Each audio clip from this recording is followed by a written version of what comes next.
Oh God, who, boy, there's I hope uh, I don't think of rock lyrics as poetry. I try to write what I think is going to sound good when I'm singing it. And she's always the one to go, you know that word, it sounds like it has 12 syllables. I'm not sure that she's always like keeping me like, certain words, I'll actually be writing the lyrics to a song and thinking I know exactly what she's going to say about that word, so I better change it because I know she's going to say it sounds like a $12 word. And yeah, so I'm trying to make things, you know, David Byrne once said that lyrics are just what people sing lyrics because artists sing lyrics because the audience just wants to see the guy saying something. Like just kind of just to say something, you know. And I think the lyrics should kind of honor the music in a way. Do you know what I mean? So I'm totally terrified of being too on the nose and having lyrics that don't fit.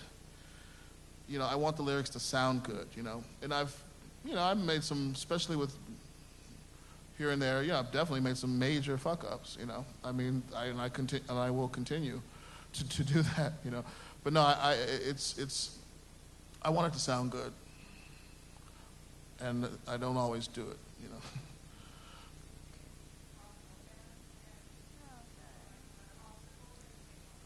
Oh man, that's sweet. Yeah, this whole thing should end with Stu talking because I don't finish my sentences like he does. Yeah, you know what's interesting? My age, you know, I'm 51. I've been playing, you know, in bands for a long time. And it's really interesting because, you know, it changes over the years, but I'm really fixated lately on this thing where I do something and it's like my generation and where I grew, you know, how I grew up and being a girl. And there's so many things that I do where I know if I were a guy, I'd own it more, you know? I am constantly, you know, it's just kind of, it's who I am. So I'm not going to like, you know, I can't change that about myself. But it's very interesting playing in a band and being like, you know, Stu and I bring these guys, the guys that are playing with us are these amazing musicians, right?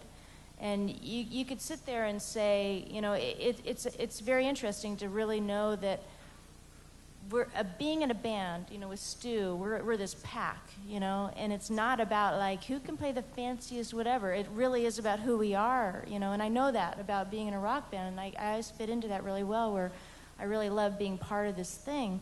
And just having these guys come in and me like telling them what to do is really, you know, is this thing that I'm, you know, more and more comfortable with because, you know, I guess with everything we've done, you know, it's really great having this passing strange thing happen. And you know, at first during all the theater stuff, I would just kind of sit back and go, I don't know what I'm talking about, I'm just going to stop, you know. And then after a while, it's like, no, I'm part of this world. I'm part of this thing Stu and I have built. And as a woman, you know, I mean, it's just the woman thing. The only thing in it I could say is just my whole, you know, just not, you know, owning things more. And it, you know, that's just one of those things that pisses me off over the years because people look at me and they go, wow, you're just totally running the whole show. And I'm going, really? You know, I don't feel like I am, but I guess I am. And you know, I'm old enough to have played, you know, I was playing rock music in the 80s in a band. And, you know, I'd get on stage with this band. I was in this band Wednesday week and people would yell like, you know, a Go-Go's song or a, you know, I mean, you know, it really, it gave me an attitude over the years to go, really, you're just seeing a woman here? Because, you know, this is me, you know, and I think it's given me, and that's more rock and roll to me to be, you know, to be pissed off, you know. I am, you know, frankly, I'm pissed off a lot of times because it's like, yeah, I'm up here, I just got up on stage and it's like, yeah, I am the bass player. I mean, can you guys believe that? I'm sure all these women in here, everybody's in a band, and what year is it? You know, I mean, my God. I mean, it just happened probably 2 days ago. I think we were somewhere. I was like, can you ask me what I'm playing, and can I tell you what I need? You know, it's kind of unbelievable. But it fits in with the whole band thing, because I am pissed off all the time, probably. Anyway, something has to be for Stu, because it's showing up to a gig and having, like, the sound guy talk to all the guys because he just assumes that she's not in the band, that she's just someone's girlfriend, you know. I need to go. Yeah, I'll talk to you later more deep in that. That's so shallow, what I just said, the whole thing. There's much more than that. That's such a great, fantastic question. I think I was thinking about that until I read a Neil Young interview about 5 years ago where he said every songwriter's got two songs, the loud one and the soft one. And I pretty much, I think, have been writing like the same song for about the last 10 years. And I just keep trying to write it better and in different ways. You know, I kind of let go, and I'm not trying to be like original or trying to like, ooh, I'm gonna change my style now. I don't even know if I have one or if that is. I just kind of let go of all that. You know, I have a friend who tunes his guitar in a different way for every song because he tries really hard to be unique.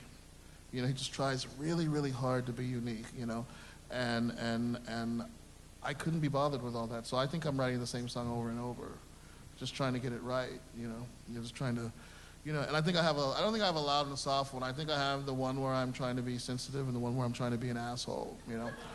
And sometimes those blend, you know. And she teases me because sometimes I write a song and she's like, oh yeah, that's the one you wrote, so the girls will think you're really sensitive, you know. But so it's like, I think that's like a sort of kind of loud and kind of soft, more like that. But yeah, I don't know. Yeah, he knows how to look sensitive. That's what's great. But yeah, I don't think about it. I don't think about it at all, really. I don't think about it. I used to, but I don't think about it anymore. All right, so we'll end there. Thank you so much. Thank you, guys. Great questions. Make sure, you know, that... Can I say something? Yeah, go ahead. We do this quite a lot. And I just want to say that this gentleman has asked some of the most interesting questions, some of the most compelling questions that we've ever been asked. Honestly, it's I swear to God, we do it a lot. And, you know, usually we get, you know, rock interview 101 or theater interview 101, but I think you just have asked some really cool questions. I appreciate it. Well, it makes me feel like I wasn't in the van for all day, you know.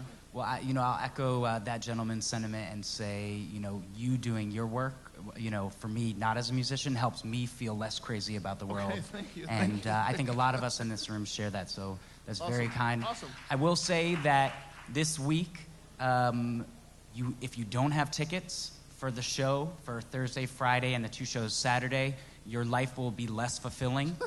So make sure you go, and let's please give another huge round of applause for Stu and Heidi. Thank you, guys. You guys have been great.